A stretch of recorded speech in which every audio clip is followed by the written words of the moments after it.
सार्वजनिक सेवा प्रसारण।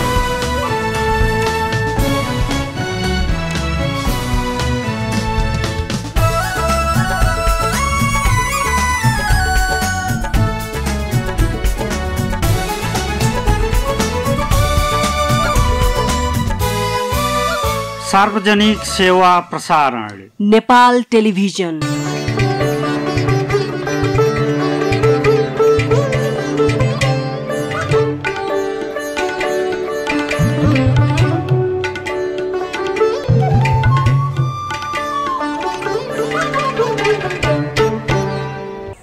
दर्शकबिन नमस्कार।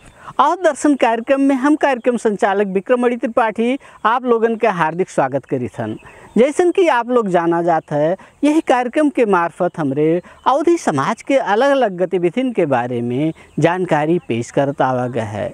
यही संदर्भ में आज हम आप लोगन के सामने अवधी समाज के बारे के ये जानकारी पेश करे चाही थन। अवधी भाषी समाज हिंदू और इस्लाम धर्मावलंबी लोगन के साझा समाज हो।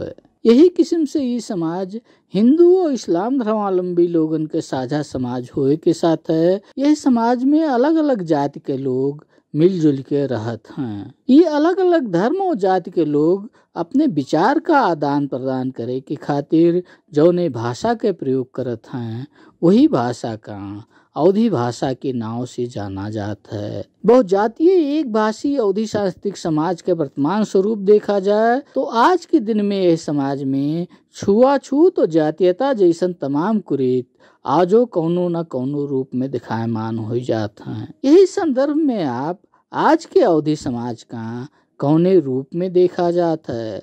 अब अवधी समाज एक ऐसा समाज हो हमन के लिए कि वह हमन के सम्मान रखे मधेसी समुदाय खास करके कपिल वस्तुवासी के आपके खास करके यह मधेश के जो ये तराई में 4-5 जिला है, अवधी समाज हमन के एक सम्मानित भाषा हुए, हमन के एक पहचान हुए, हमन के स्वाभिमान हुए। एह नाते हमन के ये अवधी समाज के लिए जितना भी हमारे पूरा समाज काम करा जाता है वो बल्कि कमे पड़ी। एक कितना लोग हमरे मिलकर एक जागरूक रखा जाए, कैसे आगे ले जावा जाए, एक लिए हमन के सबके एक हुई के एक हमेशा कोनो न कोनो कार्यक्रम के रूप से ये हमरे आगे बढ़ावा जाए, यह कहा कि हम चाहिए और आप सबके भी सहयोग चाहिए। आज के दिन में अवधी समाज के सबसे कमजोर पक्ष यही समाज में विद्यमान जातीयता के स्वरूप और यही क्रम में कौनो न कौनो रूप में दिखायमान होए वाले छुआछूत की समस्या का आप कौने रूप में पावा जाता है। इस सबसे पहले हमन के जो नी छुआछूत के भावना है यह हमन के हटाव पड़ा, छुआछूत हटाव पड़ा, ऊंच नीच गरीब धनी हटाव पड़ा।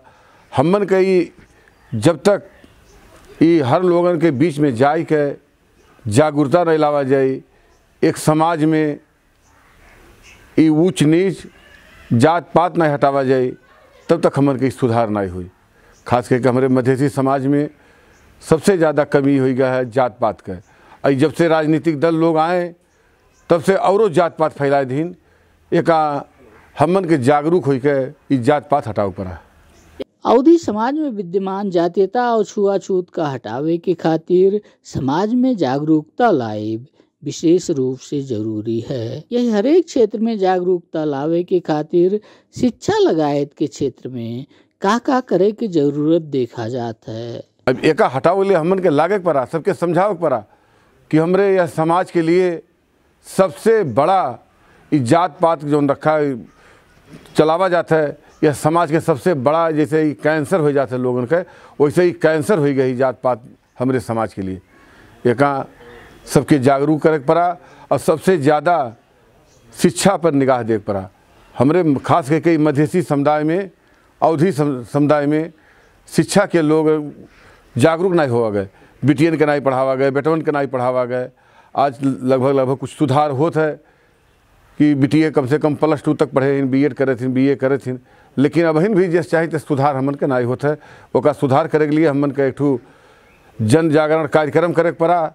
एक लिए पूरे समाज के एक हुई के एक हमन के चाहे मंच के द्वारा, चाहे बैनर लेके गांव में घूमे के द्वारा कैसे हमरे करा जाए, ओकरे लिए हमन के एक होई के एक कार्यक्रम बनावा जाए। हम आप लोगों के साथ में हैं। एकरे लिए जब भी कार्यक्रम करा जाए हम आपके साथ में हैं, हमेशा आपके लिए तैयार हैं, समाज के लिए तैयार हैं। कोनो समाज का जागरूक बनावे के खातिर वही समाज के शिक्षा में पहुँच विशेष रूप से हो जरूरी है। अवधी समाज के चौतरफी विकास के खातिर आपके भीतर यही किस्म के जागरूकता कैसे आए? ये जागरूकता यह नाते आए कि पिताजी हमरे जब वह समय पर शिक्षा का उतना लोग नहीं रखते रहे जागरूकता, तब पिताजी के सोच बना कि अगर समाज में कुछ करक है, समाज के अगर आगे ले जाए है, समाज के उत्थान करक है, तो पहले शिक्षा के ज़रूरी है, शिक्षा के बाद स्वास्थ्य के ज़रूरी है, स्वास्थ्य के बाद सड़क, सिंचाई, विद्युत के ज़रूरी है, लेकिन पहले सबसे ज़रूरी शिक्षा का है। शिक्षा के लिए वह अपन पूरा जीवन वही समर्पित करीन। विद्यालय बनवाइन, आपके जिला प्रमुख आयुर्वेद औषधालय बनवाइन, पंचायत भवन बनवाइन, आपके तमाम ऐसा काम करीन। तमाम वो इलाका में जितना विद्यालय है वो आपके शिक्षा समिति में सदस्य रहें। तमाम विद्यालय के आपके अनुमति दे के लिए सबके समझाई के बहुत विद्यालय खुलवाएं। चाहे आपके जिगनीहवा देखा जाए जो भैंसकुंडा का हाथ है, आपके वहाँ जिगनीहवा लोहरपुरवा का हाथ है, आपके भैंसकुंडा विद्यालय है, गंगापुर का हाथ है, आपके पकड़ी देखा जाए, आपके और तमाम ऐसे विद्यालय के संघरी बिमिया, तमाम विद्यालय के संघरी खुलवाइन।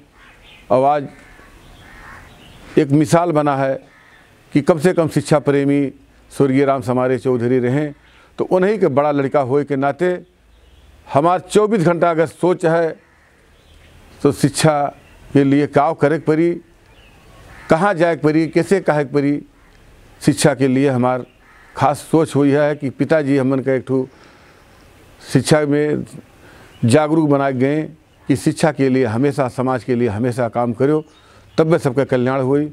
खाली निजी स्वार्थ में रहबो केहू के कल्याण नहीं हुई। आज के दिन में अवधी भाषी भूभाग में विद्यालय तक की शिक्षा के पहुंच हर जगह ही हो चुका है। एकरे बावजूद यहाँ की शिक्षा के गुणस्तर देश की अन्य जगह से कमजोर है। एकरे पीछे के प्रमुख कारण काका हो सकत हैं और एकरे खातिर और काका करे के जरूरत देखा जाता है। अब देखा जाए यह समाज में सबसे पहले कमी है यह अभिभावक के। आपके उत्तर में जावा जाए वहाँ के अभिभावक विद्यालय में समय देते हैं, कोनो भी कार्यक्रम होता है हम समय देते हैं, बच्चन के कैसे पढ़ावा जाए उसके लिए हमेशा वह तैयार रहते हैं। लेकिन खास करके हमारे यह मधेसी समाज में यह कोनो मतलब नहीं रखत है।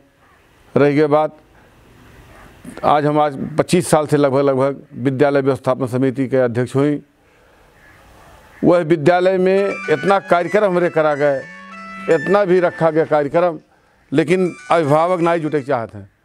ओकरे लिए आपके सबसे पहले हमन के वह अभिभावक के जागरूक करे पड़ा।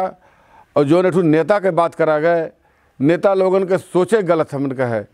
यह समाज के नेता के कोनो सोचना, स्थानीय सरकार के इतना अधिकार दिया है, स्थानीय सरकार चाहे बहुत कुछ सुधार सकत है, लेकिन वो अपने वोट के लालच में कि के नाते विद्यालय में कोनो कार्रवाई नहीं करे जाते हैं। मास्टर साहब लोग आवत हैं कि नहीं आवत हैं, विद्यालय चलत है कि नहीं चलत है, वह विद्यालय में कौन कमी है वो कैसे पूरा करा जाए, जबकि आपके स्थानीय सरकार के पूरा अधिकार हुए, उनके अंडर में पूरा विद्यालय है। लेकिन आज तक हम कहूँ नहीं देखें कि मेयर साहब चाहे गांव पालिका अध्यक्ष हुए, चाहे नगर पालिका के मेयर हुए, वो कोनो रुचि लेते हुए।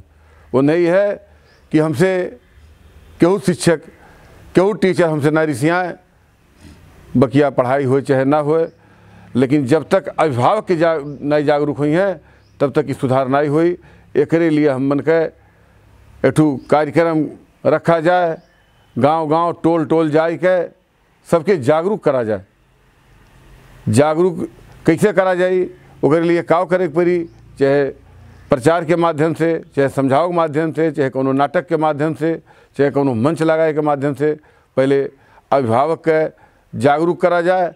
ओकरे बाद ई आपके जो स्थानीय सरकार है, चाहे प्रदेश सरकार हो, चाहे संघीय सरकार हो, सबके मजबूरन जागरूक होए पड़ी। उन्हों बुझिए कि अब एमन तनिको गलती करब तो जनता हमें नाई बख्शी हैं, वह नाते हमेशा उन्हों समय दिए। एकरे लिए एक कार्यक्रम बनावा जाए कि पहले शिक्षा के सुधार हुए। जब आपके शिक्षा के सुधार हुई, वहीं से पूरा सब सुधार हो जाए। छुआछूत से लगाए जितना कार्यक्रम हुआ है सब दूर हो जाए। यह जागरूकता का अभियान के क्रम में और कौने कौने संदेश का घर घर तक पहुँचावे के जरूरत देखा जाता है। मान लिया जे एक ठू दूठू कार्यक्रम करीन, उमान अभिभावक कमाए हैं तो उनके घर पूरा टोल में गांव में जाए के वह अभिभावक लोगों के समझावें कि जब तक हमन के शिक्षा के सुधार नहीं करा जाए, जब तक हमन के बिटिया बेटवा पढ़ के कोनो काम लायक ना हुई हैं, तब तक ऐसे यह समाज के, यह देश के, यह गांव टोल के ऐसे समस्या रही। सब अपने में हमारे ऐसे छुआछूत में, ऊंच नीच में, यह भेदभाव में बाझा रह जाए। कोनो काम भी नहीं समाज के हुई। वह नाते पूरा अभिभावक के समय देख पड़ा, पूरा अभिभावक के जागरूक हो पड़ा। एकरे लिए खाली एक ठू हाल में बैठ के कार्यक्रम करे से नहीं हुई, ये पूरे टोल गांव में जाए के ये कार्यक्रम के प्रचार करे पड़ी, सबके समझाओ पड़ी। कोनो विद्यालय की खातिर वह विद्यालय के विद्यालय व्यवस्थापन समिति मूल नेतृत्व करता होता है। आज के दिन में अवधी भाषी क्षेत्र के विद्यालय व्यवस्थापन समिति के कार्यशैली का आप कौने कौने रूप में पावा जाता है। अब यह आपके विद्यालय व्यवस्थापन समिति की जागरूक हो पड़ा। अब देखिए सर पद ले लेकिन विद्यालय व्यवस्थापन समिति के उनसे कोनो मतलब नहीं है। कोनो भी निर्णय लिखा है हेडमास्टर साहब लिख दीन, उनके घरे रजिस्टर के सही कह दीन, ये पूछबे नहीं करीन कि मैंने निर्णय का हुए, किसके लिए निर्णय करावा गया। जबकि पद ऐसा ही चीज़ हो विद्यालय व्यवस्थापन समिति कि आपके डेली समय देख पड़ी। आप हमें देखा जाए कहूँ पावा जाए दिन में एक मरतबा तो विद्यालय में पावा जाए। कोनो काम कोनो बिजी नहीं है, प्रदेश में नहीं जाए है, कहूँ नहीं जाए तो हम विद्यालय में 2 घंटा 4 घंटा समय डेली दी थे। आप पकड़ी विद्यालय एक मरतबा देखा जाए और यह जिला में जाए घूम के देखा जाए।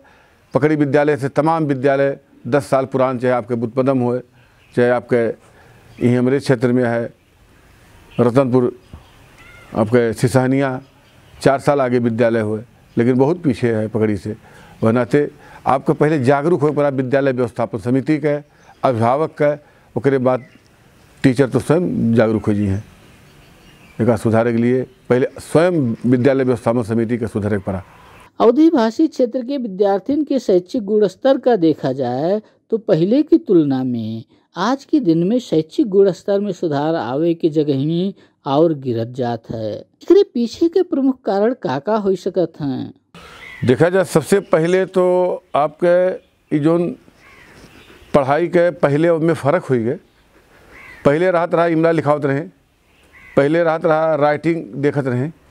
अब एकदम छोड़ दिन कोनो मतलब नहीं है।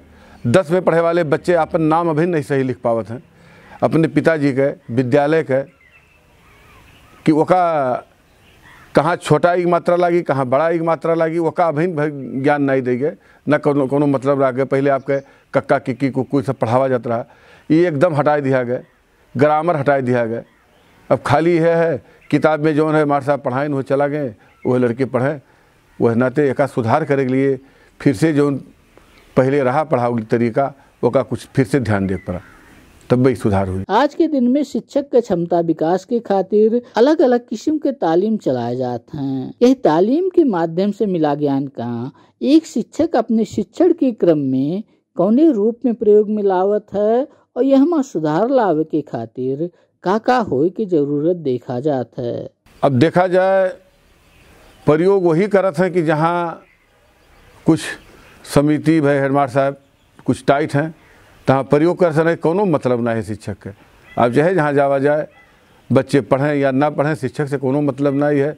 विद्यालय व्यवस्थापन समितियों से जाते नहीं है, शिक्षक से कोनो मतलब नहीं है। स्थानीय सरकार के मान लिया जाए अधिकार है तो उन्हें खाली इतना डर है कि केहू टीचर हमसे न रिसियाए, समस्या ही है। तो ये कैसे सुधार हुई। एक हमन के एक कमेटी बनावा जाए एक सुधार करे के लिए। स्थानीय सरकार से लेकर अभिभावक शिक्षक सबके सुधारे के लिए एक मरतबा ये प्रोग्राम चलावा जाए, तब वही सुधार हुई। यही क्रम में शुरुआती कक्षा अर्थात बाल विकास केंद्र में कौने कौने किस्म के बदलाव लावे के जरूरत देखा जाता है। पहले नंबर आपके जो नहीं बाल विकास चलावा जाता है, वो महान जो शिक्षक करा गया पढ़ाओ के लिए उन पहली घंटे से लेकर अंतिम घंटे तो उन्हें रखा जाए, वह बच्चन में मिला रहा था।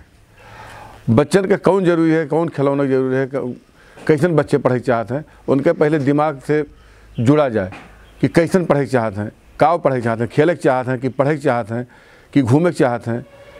तो वह तरीका से जब वह बच्चन में लगाव करा जाए तो पढ़ाई में अवश्य सुधार हुई। यही के साथ है कक्षा 3 तक के विद्यार्थियों का पढ़ावे के खातिर कौने कौने किस्म के बदलाव लावे के जरूरत देखा जाता है। 1 से 3 तक वाले में भी वह करे पड़ी व्यवस्था, वैसे करे पड़ी। 3 ना कहा जाए, 5 तक लड़के छोटे हैं, उनके दिमाग में काव है। बहुत बच्चे ऐसा खेल चाहते हैं, खिलाड़ी बनना चाहते हैं, बहुत बच्चे हैं पढ़े चाहते हैं, बहुत बच्चे हैं वे उनके मन नहीं लागत है, तो उन्हें कैसे पढ़ावा जाए। खेल कूद के सामान दे के पहले करा जाए कि उन्हें खिलावा जाए, कैसे उन्हें पढ़ावा जाए, उन्हें पढ़ावे के उम्र पहले लागू पड़ा। ये 5 तक जागरूक करे पड़ा बच्चन के।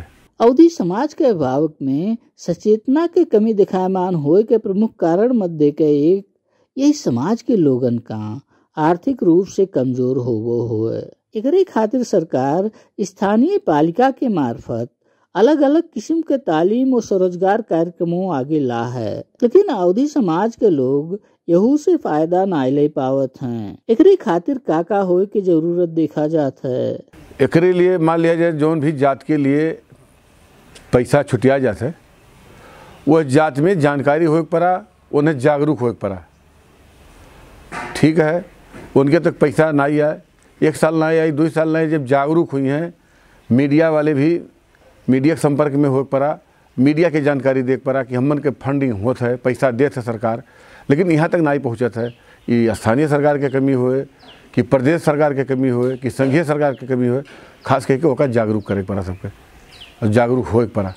यही कार्यक्रमन का अवधि भाषी समाज तक पहुँचाए के कार्यक्रमन का सफलता के साथ पूरा करावे के खातिर केका लागे के जरूरत देखा जाता है। अब एका सफल बनावे के लिए तो सबके लागत पड़ी, ईमानदारी पूर्वक मान लिया जाए हमें जनता भेजे है चुनाव जिताई के, तो फिर वह काम करे लिए भेजे है, तो ईमानदारी से हर नेता के हर पालिका के सबके जागरूक होकर लागत पड़ा कि वह बेचारे गरीब लोगों के लिए वो पैसा आवत है, उनके गरीब तक पहुँचे, तालीम पावें, वो 2 पैसा रोजी रोजगार करें, ओकरे लिए सबके जागरूक हो पड़ा। नेपाल के पश्चिमी तराई मधेश में बसोबास करे वाले अवधि समाज के सांस्कृतिक स्वरूप का देखा जाए तो का पावा जाता है कि ये समाज हमारे देश के प्राचीन सांस्कृतिक समाज मध्य के एक हो। खास करके आपके अवधि भाषा हमन के बहुत बढ़िया भाषा रहा, लेकिन ये खास एक विरोधी हमारे समाज के लोग, कुछ लोग ऐसा पैदा भे कि वो अपने आप के समाज के दिखावे के नाते वह अपन भाषा ना बोल के नेपाली प्रयोग करे लागे, इंग्लिश प्रयोग करे लागे कि वह समाज में कि सोचे कि ये बहुत बुद्धिमान है, बहुत जानकार हैं, वह नाते हमन के ये भाषा लोप हो गए। नहीं तो हमन के यह रहा कि पहले जब हमरे पढ़ते हैं तो पहले अवधि भाषा में मास्टर साहब पढ़ाते रहे, अवधि भाषा जब पढ़ा लेते रहे उसके बाद तब नेपाली में समझाते रहे। फिर आपके 5 में लड़के जाते हैं तो वो वहाँ अंग्रेजी भी पढ़ाते रहे, लेकिन अवधि के ग्राह्यता देते रहे। अब खास करके अभी हमारे विद्यालय में हम बैठा रहे थे तो समझाव कहा करी थे कि अवधि भाषा जरूर आप सब समझावा करा जाए, अवधि भाषा जो है बच्चे ना भुलाएं, ये लोप ना होए। वह नाते आप सबके इहो के लिए हर विद्यालय में जाए के शिक्षक लोगों से मिल के ये कहे पड़ी कि आप सब जो बच्चन के पढ़ावा जाता है 1 घंटी अवधि में भी पढ़ावा जाए, अवधि में पढ़ावा जाए तो उन्हों के लिए बढ़िया सुविधा रही। उसके बाद तो नेपाली बच्चे वैसे 5 के बाद तो नेपाली बच्चे तमाम सब बोले वाला हो जाए, तम पढ़े वाला हो जाए, तो कम से कम एकरे लिए एक कार्यक्रम बनावा जाए कि हर विद्यालय में पहुँच के हमन के मास्टर साहब लोगों से मिलकर ये कहा जाए कि एक विषय आप सब अवधि पढ़ावा जाए। अवधी भाषा और संस्कृति अवधी समाज के पहचान होवे। यह पहचान का जीवंत बनाए रखे के खातिर केका का करे की जरूरत देखा जाता है। सबसे बड़ी बात है कि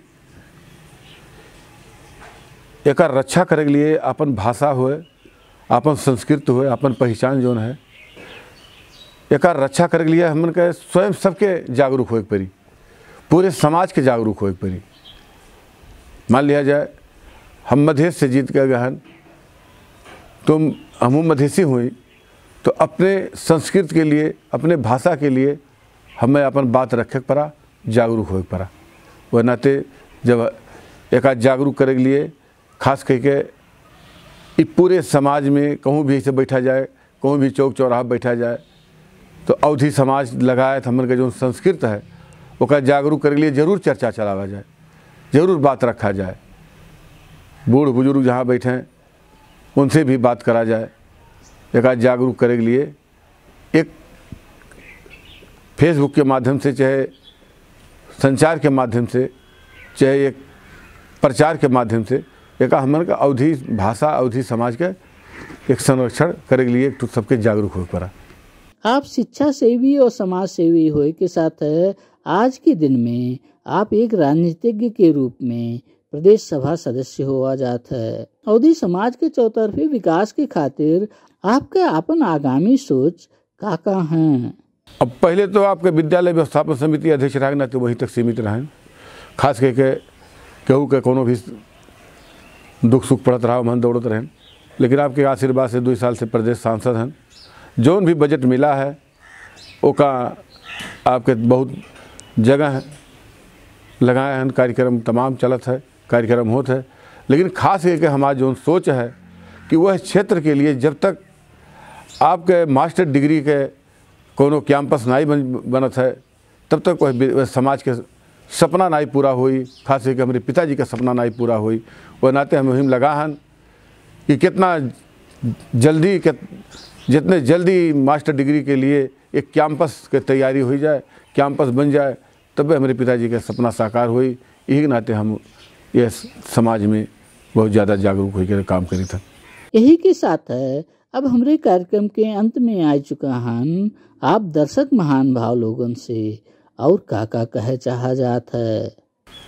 अब खास करके ये पूरे अवधि समाज के, पूरे मधेसी समाज में हम एक संदेश देख चाहे थे कि आप सब खाली ये न देखा जाए कि उत्तर में बहुत सुधार होता है, उत्तर काहे बहुत आगे जाता है।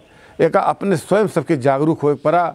यह समाज में जो हमन के जो शिक्षा नहीं है, एक शिक्षा के लिए यह समाज के जागरूक हुई के बिटियन के बेटवन के सबके समान शिक्षा दिया जाए, सबके पढ़ावा जाए। सबसे यह अनुरोध है कि जागरूक होई के यह समाज के उत्थान करा जाए, कल्याण करा जाए, यह समाज में अपन अमूल्य समय दे के इस समाज सुधारा जाए। और दर्शन कार्यक्रम के समय पूरा हो चुका है। हम कार्यक्रम संचालक विक्रमणि त्रिपाठी और दर्शन परिवार का विदा दिया जाए। नेपाल टेलीविजन देखत रहा जाए। नमस्कार।